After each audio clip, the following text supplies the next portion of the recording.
नमस्कार. श्री स्वामी समर्थ. स्वामी महाराज तुमच्या मनातील सर्व इच्छा आकांक्षा पूर्ण करोत ही स्वामींचरणी प्रार्थना करून आजच्या व्हिडिओला सुरुवात करते. पण तत्पूर्वी तुम्ही माझ्या चॅनेलवर नवीन असाल तर प्लीज सीमाज कॉर्नर या माझ्या चॅनेलला नक्की सबस्क्राईब करा आणि त्या शेजारी असलेले बेल आयकॉन देखील प्रेस करा. त्याचबरोबर कमेंटमध्ये श्री स्वामी समर्थ लिहायला विसरू नका. तर उद्या श्रावण महिन्यातील शेवटचा मोठा भूम प्रदोष आहे. बघता बघता श्रावण महिना अगदी 2 ते 3 दिवसामध्ये संपणार देखील आहे. तर उद्या सर्वात मोठा भूम प्रदोष आहे. तर आपल्याला इथे एक धतुरा ठेवायचा आहे. हा धतुरा ठेवल्यामुळे आपले सर्व संकटे, अडचणी, दोष, जे काही आपल्या घराला पितृदोष, शत्रुबाधा लागलेली असेल तर ते सर्व दूर होतील आणि भगवान भोलेनाथांचा आपल्याला आशीर्वाद भेटेल. आपल्याला प्रत्येक कामामध्ये यश प्राप्ती होईल. तर असा हा अत्यंत प्रभावशाली असा हा उपाय आहे.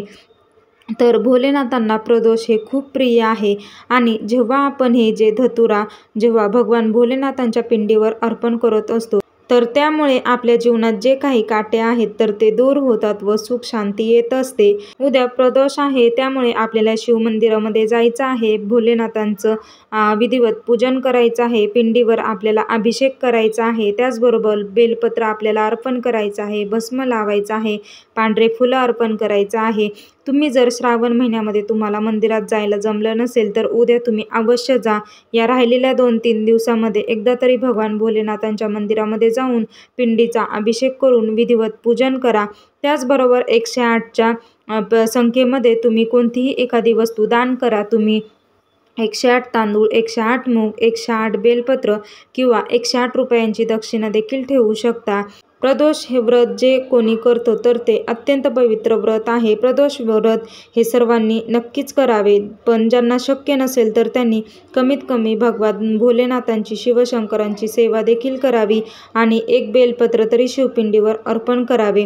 तर आपल्याला उद्या काय करायचं आहे, आपल्याला जे धोत्र्याचं फळ असतं म्हणजे जो धतुरा असतो तर तो घेऊन आपल्याला मंदिरामध्ये जायचं आहे. शिवमंदिरामध्ये आपल्याला पाणी देखील बरोबर घेऊन जायचं आहे. तेथे गेल्यानंतर आपल्याला सर्वप्रथम पिंडीचा विधिवत अभिषेक करायचा आहे. त्यानंतर पिंडीची आपल्याला पूजा करायची आहे आणि त्यानंतर आपण जो धतुरा घेऊन गेलेला आहे तर तो आपल्याला बेलपिंडीवर अर्पण करायचा आहे. त्यानंतर आपल्याला बेलपिंडीवर आपल्याला तांब्यातील पाणी अर्पण करायचं आहे. हे पाणी अर्पण करत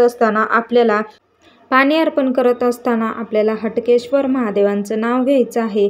हटकेश्वर महादेव हे शिवशंकरांचंच एक नाव आहे आणि हटकेश्वर महाराजांचं नाव घेतल्यामुळे, त्यांची सेवा केल्यामुळे आपल्या जीवनातील सर्व दुःखे, संकटे नाहीशी होत असतात.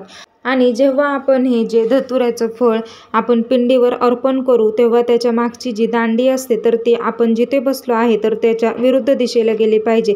समजा आपण जर का पूर्वेला बसलो तर ती पश्चिमेला त्या धतुऱ्याच्या फळाची दांडी गेली पाहिजे. अशा प्रकारे आपल्याला ते धतुऱ्याचं फळ अर्पण करायचं आहे.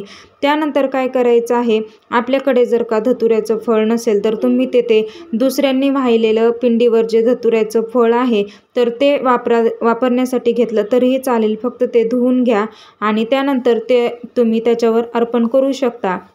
आणि त्यानंतर आपल्याला हे जे धतुऱ्याचं फळ आहे तर ते परत आपल्या घरी घेऊन यायचं आहे. त्याचबरोबर आपल्याला तेथील जे बेलपत्र असतात ते देखील आपल्या घरी घेऊन यायचे आहेत. बेलपत्र एखाद्या लाल कपड्यात गुंडाळून आपण ज्या ठिकाणी आपले पैसे, दागदागिने, महत्त्वाचे कागदपत्र ठेवत असतो तर त्या ठिकाणी लाल कपड्यात गुंडाळून ते बेलपत्र आपल्याला ठेवायचं आहे.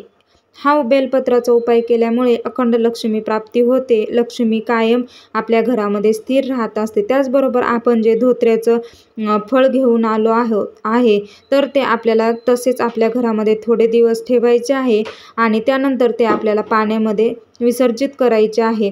तर अशा प्रकारे उद्या आपल्याला फक्त एक धतुरा इथे असा ठेवायचा आहे. हा उपाय केल्यामुळे तुमच्या जीवनातील सर्व संकटे, अडचणी, दोष दूर होतील. शत्रुबाधा, पितृदोष, घराला लागलेले जे काही दोष आहेत तर ते सर्व दूर होतील. तुमच्या मुलांची प्रगती होईल, त्यांची अभ्यासात, नोकरीत प्रगती होईल, पतीची प्रगती होईल, घराची प्रगती होईल. त्याचबरोबर आपल्याला काय करायचं आहे तर आपल्याला बेलपत्रीच्या झाडाखाली दिवा लावायचा आहे. प्रदोष व्रतामध्ये तुम्ही जर का बेलपत्रीच्या झाडाखाली दिवा लावला तर लक्ष्मी प्राप्ती होत असते. जो व्यक्ती प्रदोष काळामध्ये किंवा प्रदोष व्रतामध्ये बेलाच्या झाडाखाली दिवा लावत असतो तर त्याच्या मागे लक्ष्मी धावत येत असते. त्याच्या मागे लगेच लक्ष्मी आपल्या घरामध्ये प्रवेश करत असते. त्यामुळे शक्य असेल तर उद्या बेलपत्रीच्या झाडाखाली नक्कीच दिवा लावायचा आहे. त्यामुळे अखंड लक्ष्मी प्राप्ती होईल व तुमच्या घरामध्ये लक्ष्मीचे आगमन होईल. तर असा हा साधा सोपा उपाय आपल्याला उद्या करायचा आहे. तर कसा वाटला व्हिडिओ कमेंट करून सांगा आणि असेच छान छान व्हिडिओ पाहण्यासाठी चॅनेलला नक्की सबस्क्राईब करा. भेटूया तसाच एक नवीन माहितीपूर्ण व्हिडिओ घेऊन. आजचा व्हिडिओ पाहिल्याबद्दल खूप खूप धन्यवाद. श्री स्वामी समर्थ.